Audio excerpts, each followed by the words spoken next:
Assalamu alaikum, урматтуу YouTube каналыбыздын көрүүчүлөрү. Аты жөнүм Пулатбек Айдаркулов. Өлкөдө болуп жаткан орчундуу окуяларга назар сала турган болсок, кечээ күнү Улукбек Карыбек уулун милиция кызматкерлери кылмышкерди кармагандай кармап кетишти.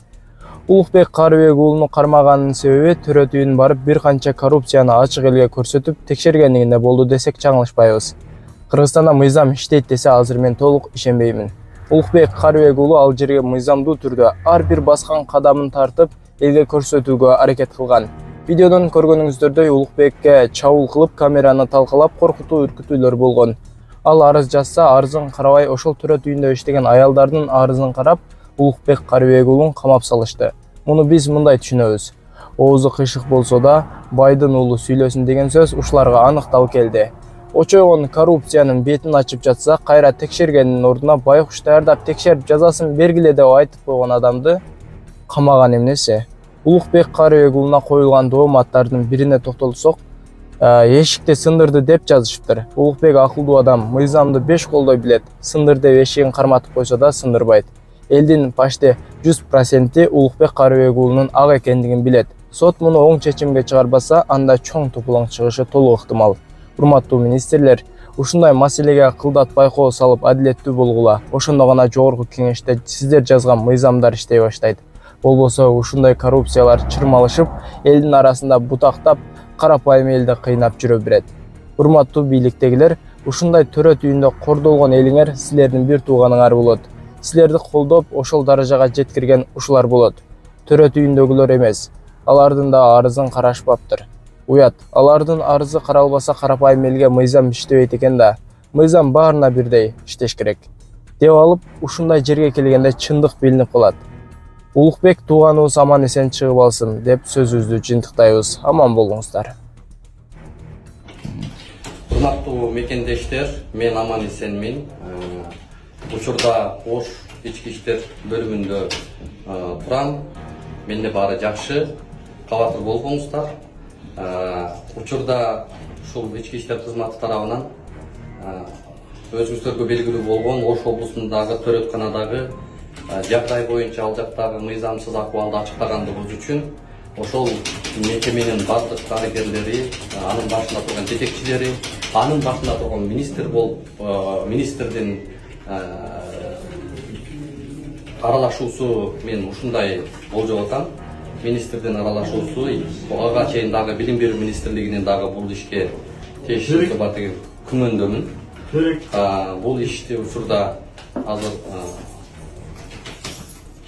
мага кылмыш ача коюптур. Мен кылмышкер катары таанып, учурда мен 282 берене бейбаштык боюнча статьяны коюп атышат. 48 саатка мен азыр киргизебиз деп атышат. Бирок бул жөн гана заказ. Биз эч кандай мыйзам бузган жокпуз.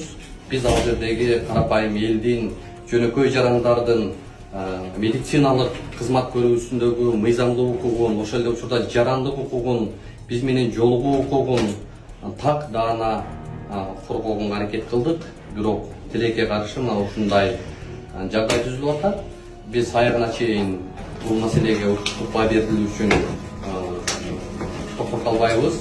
Менин оюмча сот органдары туура адилеттүү чечим чыгарыш керек деген үмүттөбүз. Азыр бизди 48 саатка киргизген атышат. Негизи эле бул Кыргызстандагы ушул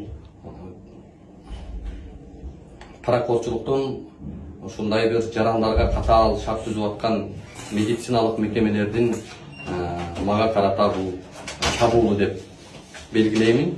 Мен эч кандай кылмыш кылган жокмун, эч кандай бейбаштык кылган жокмун. Мен мыйзамдуу баарысы ошол берүүмдө так даана көрсөтүлүп турат. Андан сырткары экинчи берүүмдө Билим берүү министрлигине барып чагылдыруу кылганбыз, бирок ал берүүбүз чыкканга жетишпей калды. Кечээ бизди мындай өтө оор кылмышкер катарында эле кармап кетишти. Бизге милиция тарабынан бир дагы чакыруу келген жок, бир дагы билдирүү келген жок. Азыр ошол жерден мен Бишкектен бул жака жүктөп келишип, кылмышкер катары таанып азыр 8 саатка камап атышат. Бирок мен бул чегине жеткен мыйзамсыздык деп баалайм. Бул заказ. Сиз буга чейин арыз менен кайрылгансызбы?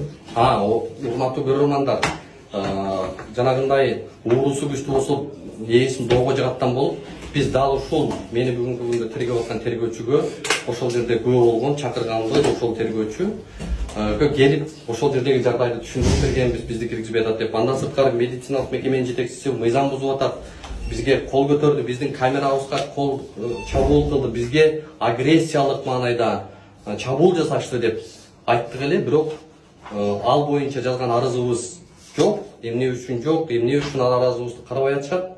Дарыгерлердин арызын карап, биздин арызды ошол жердеги жарымжан болуп аткан бейтаптардын арызы бүгүнкү күндө каралбай эле, дарыгерлердин арызы каралып атат. Бул эмнеден кабар берип турат? Бул сөз эркиндигине, басма сөзгө, журналисттин эркин маалымат алуусуна, коомдогу сөз эркиндигинин чабуулуна карата сокку деп эсептейм. Демек, сиз арыз жазган болсоңуз, бул иш боюнча сиз жабырлануучу экенсиз да? Бул иш боюнча биз жабырлануучубуз, бирок бүгүн биз жабырлануучуну күнөөкөр кылып, кылмышкер кылып коюп атышат да. Ошондуктан мен ойлойм, бул өтө аша чапкандык. Бул туура эмес кадам. Мына ушундай мыйзамсыздык менен күрөшүп келатып, анан ушундай жагдайга туш болуп атабыз. Бирок калың эл, кыргыз элин